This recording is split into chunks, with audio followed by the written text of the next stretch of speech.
kaçacak yerin kalmadı. At! Sapla! Osman'ın ölüm haberi gelecek ve ben bu otağdan bey olarak çıkacağım. Boynuma अस्सलामुअलैकुम viewers, Mohammad Adnan official देखने वालों को एक बार फिर से खुश आमदीद। गुजरी हुई अक़सात इस कदर दिलचस्प थी कि कुर्लुश उस्मान के चाहने वालों में और ज़्यादा इजाफा हुआ और इसके तजस्सुस में भी। किस्त का हर सीन देखने वालों को तजस्सुस में धकेलता जा रहा है। कुर्लुश उस्मान शुरू से ही अपने मदहों को अपने शहर में जकड़े हुए है और एक बार फिर से गुजरी हुई किस्त का इख्तिताम इंतहाई सनसनीखेज सीन पर किया गया, जिससे मदहों के इंतज़ार में और ज़्यादा इजाफा होने लगा और अपने चाहने वालों को और ज़्यादा बेचैन कर दिया।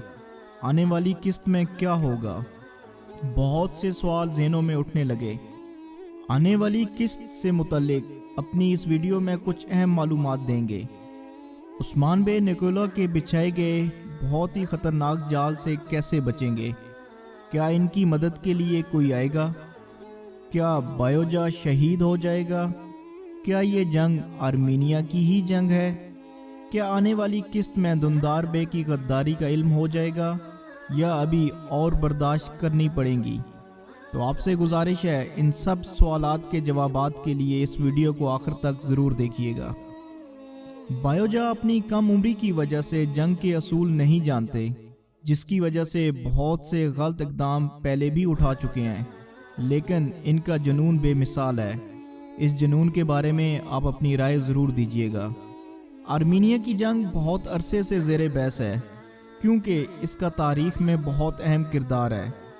इसके साथ ही तारीख़ के मुताबिक उस्मान बे की शादी मलहन खातून से 1280 में हुई थी, जबकि अर्तुगरुल बे की वफ़ात 1281 में हुई थी और आर्मीनिया की जंग तकरीबन 1283 या 1284 में हुई।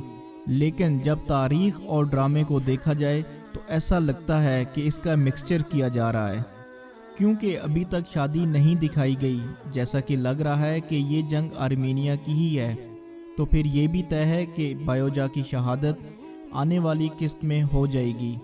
क्या कोई उस्मान बे को बचाने आएगा? तो मेरा ख्याल है कि वो खुद ही इस जाल से निकल जाएंगे, क्योंकि तारीख़ के इतने बड़े किरदार को किसी के सहारे की ज़रूरत नहीं है। वो अपना ज़हन इस्तेमाल करेंगे और इस जाल को तोड़ने में कामयाब हो जाएंगे। इसके अलावा दुंदार बे की ये आखिरी गद्दारी होगी और आने वाली किस्त में उस्मान बे को ये मालूम हो जाएगा कि निकोलो को तमाम ख़बरें किसने पहुँचाईं, और इसके साथ हो सकता है आने वाली कुछ अक़सात में दुंदार बे भी ड्रामे का हिस्सा ना रहें। कमेंट सेक्शन में अपनी राय ज़रूर दीजिएगा। अपनी दुआओं में याद रखिएगा। अस्सलामु अलैकुम व रहमतुल्लाह।